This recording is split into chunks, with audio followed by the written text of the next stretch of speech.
My name is Sarah Miller, and for most of my life I was invisible in my own family. Not ignored completely. Not unloved openly. Just quietly overlooked again and again while someone else stood in the spotlight meant for both of us. That someone was my older sister, Ashley. From the time we were kids, Ashley was everything my parents admired. Confident, beautiful, naturally impressive. Teachers praised her. Relatives adored her. Strangers remembered her name, and then there was me. I was the quieter one, the thoughtful one, the one who didn't demand attention and therefore rarely received it. My parents said they loved us equally. They truly believed that, but love isn't what you say, it's what you show, and everything they showed told me I was second place. Family dinners revolved around Ashley's achievements, her grades, her internships, her future. When I spoke, conversations paused politely and then continued without me. I learned early how to smile without being seen. Ashley went to an elite private college.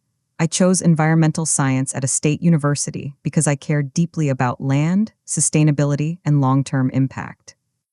My mother smiled politely when I told her. "That's nice," she said, "but what's the real plan?" My father joked that at least Ashley would have a high-paying job and could help support the family if needed. Everyone laughed. I didn't. At my college graduation, my parents arrived late. They left early. Ashley had a networking dinner in the city that night.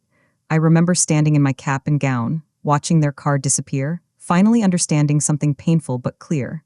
In our family, love followed status. 3 years ago, my life quietly began to change. I met Daniel Reed at a regional sustainability conference in Colorado. He wasn't flashy. No expensive suit. No loud confidence. He spoke calmly about soil health, crop rotation, and long-term land responsibility like it was something sacred. I was drawn to his mind before anything else. We talked. Then we talked more. Then suddenly, time passed differently around him. Daniel managed agricultural operations in the Midwest. To my family, that single word would eventually erase everything else about him. Farmer. To me, he was disciplined, intelligent, deeply ethical, and kind in ways that didn't need performance. When I brought Daniel home for the first time, the atmosphere changed immediately. My mother blinked when he explained his work. "So, farming?" she asked carefully. My father asked if Daniel planned to move beyond that someday. Ashley smiled and said, "Well, at least food will always be necessary." Daniel never reacted. He shook hands. He thanked them for dinner. He treated them with respect they hadn't earned. On the drive home, I cried. "I'm sorry," I told him. "They can be like that." Daniel squeezed my hand and said quietly, "People reveal themselves when they believe you have nothing to offer them. Let them." We married in a small ceremony. No spectacle, no performance, just peace. My parents attended but complained about the simplicity. Ashley stayed long enough for photos, then left early. 6 months later, Ashley announced her engagement to Mark Lawson. Mark was everything my parents admired. Corporate executive, luxury apartment, expensive taste. My parents were ecstatic. Finally, they said, someone successful had entered the family. The wedding plans exploded into something massive. Guest lists, venues, status. I received an invitation addressed like an obligation.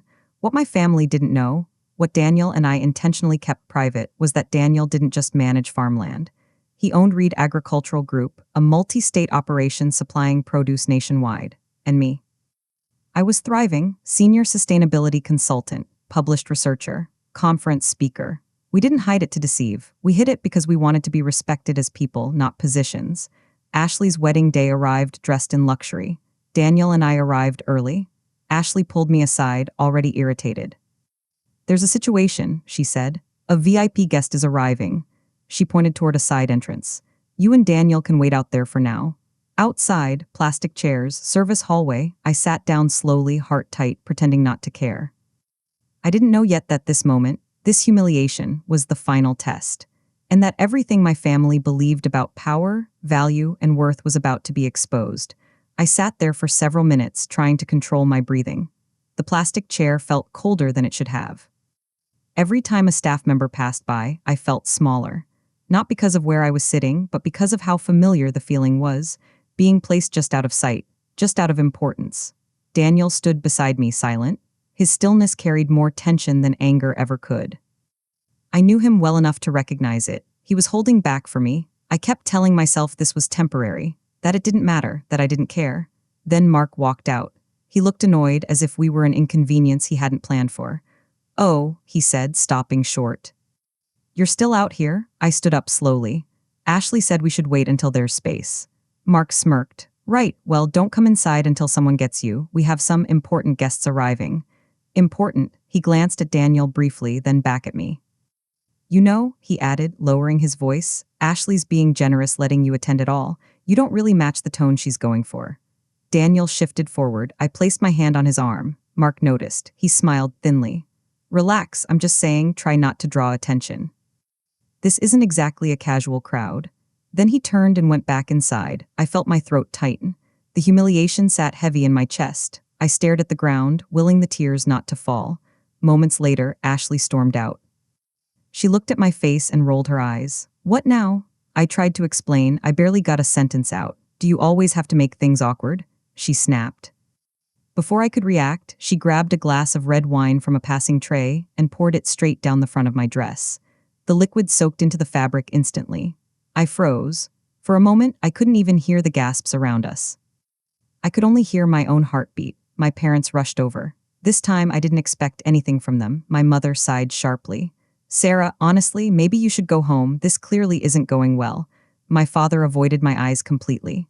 This isn't the place. That was it. Not anger, not defense, just dismissal. Daniel stepped in front of me. That's enough, he said quietly. Before anyone could respond, a voice called out from behind us. Mr. Reed? A man in a suit hurried over, clearly flustered. His expression shifted the moment he saw Daniel. We had no idea you would be attending today, he said quickly. If we had known this was a family event, we would have made proper arrangements. Mark stopped mid-step. Ashley's face drained of color. My parents looked confused. Daniel remained calm. I'm here to support my wife. The one you placed outside. The venue manager swallowed hard. Mark stared at Daniel. Wait, Reed, as in Reed Agricultural Group? Daniel nodded once. Yes, the realization hit Mark like a wave. That's the company, he whispered. The one that supplies our parent firm. Ashley grabbed his arm. What are you talking about? Mark didn't answer her. His eyes stayed locked on Daniel. He owns it, Mark said quietly. He owns the entire operation.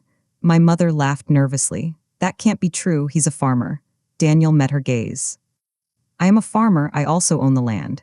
I stepped forward, wine-stained and shaking, but steady. You never asked, I said. You decided who we were. The venue manager cleared his throat. Sir, there's also the issue of the final payment. Ashley turned sharply. That's been handled. The manager shook his head. The deposit was covered. The remaining balance is still outstanding. Ashley's eyes snapped to me. That anonymous payment 2 weeks ago, that was you?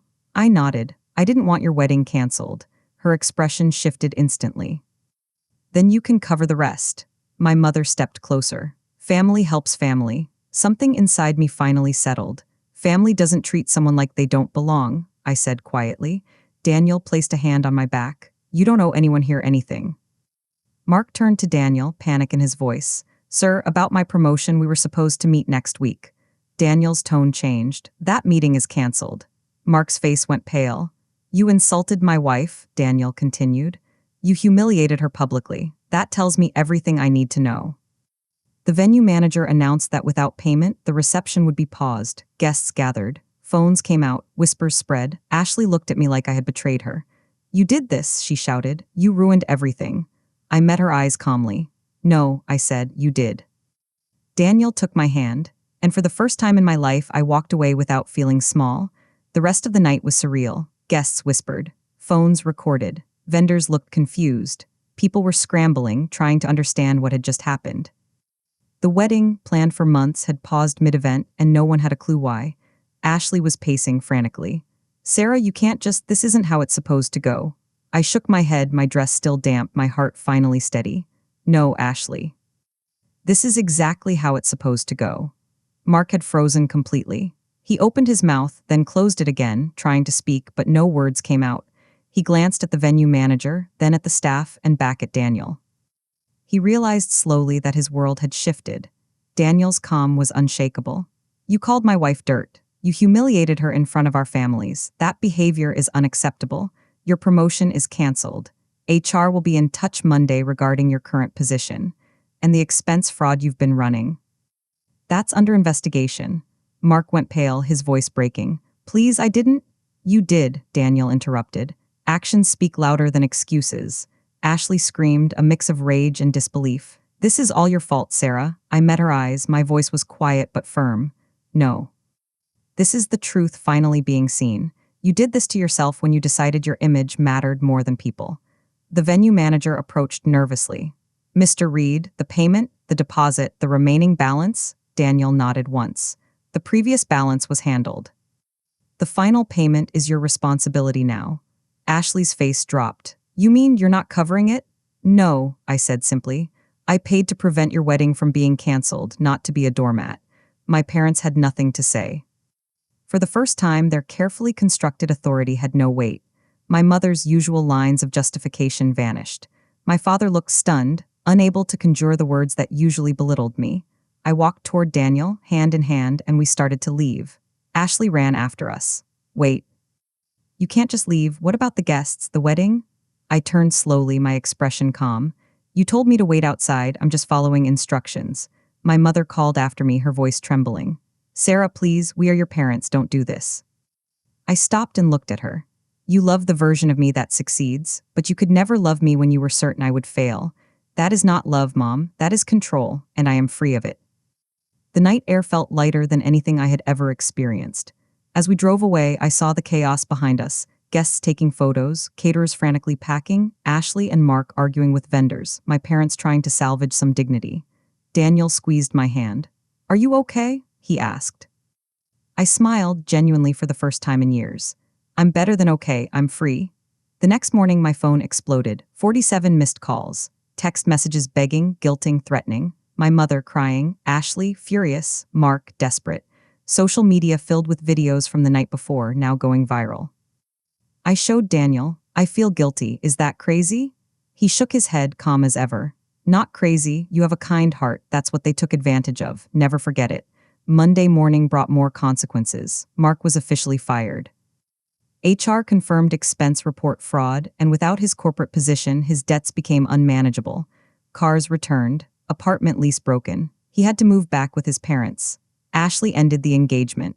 I cannot marry someone with nothing, she said quietly. My mother called in tears. Your sister's heart is broken. You've destroyed everything. I replied with calm certainty. She has what she valued most, her pride, her image, her illusion of control. Everything else is irrelevant. News of my accomplishments began to circulate. Director-level position in sustainability, published research, national conferences, married to Daniel, owner of Reed Agricultural Group. Combined household income now publicly acknowledged as over $2 million annually. The same people who once diminished me now sought advice, connections, and recognition. Their respect was finally earned, but not by my seeking it. Ashley sent me an email asking for reconciliation, claiming everything was a misunderstanding. I responded with one word. No, some bridges aren't meant to be rebuilt. Some distances are exactly the right size, and for the first time in my life I had no regrets. After the chaos of the wedding, life became quiet, but in the best possible way. No more comparisons.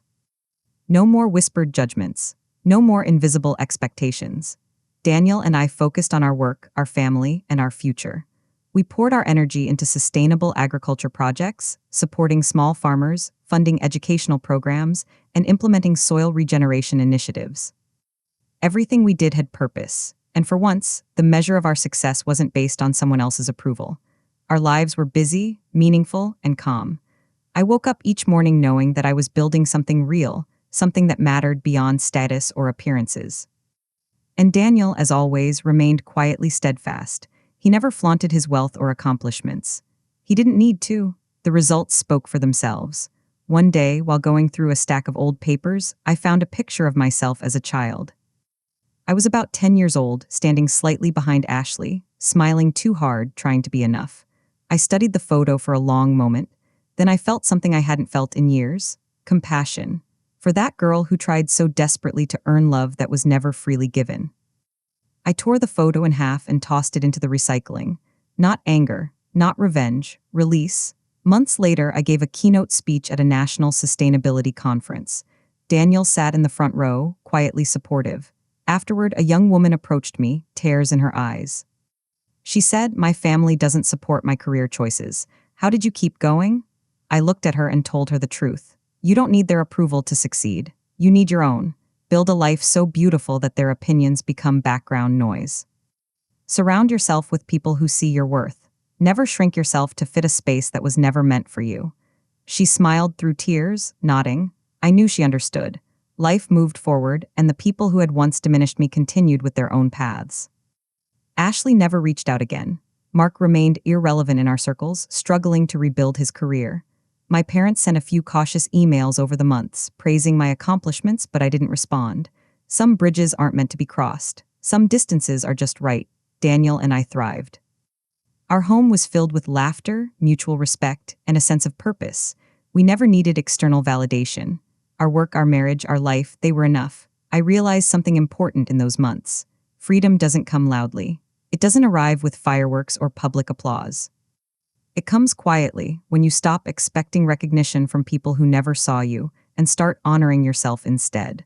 The girl who had once sat on a plastic chair at a wedding, humiliated and dismissed, had become unstoppable. She didn't need revenge. She didn't need applause. She only needed clarity and courage. That clarity changed everything. Every challenge felt smaller because it no longer carried the weight of their judgment. Every achievement felt sweeter because it was earned on my own terms.